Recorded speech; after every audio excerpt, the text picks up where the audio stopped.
If you've ever listened to a British person speak, you might have noticed a sound is missing.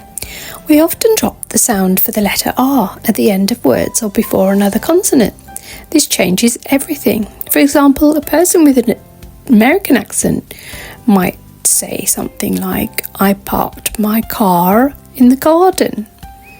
And a British person will probably say, I parked my car in the garden. You'll hear it in words like star becomes star, water becomes water, and more becomes more. Tell me in the comments. Follow for more British English tips.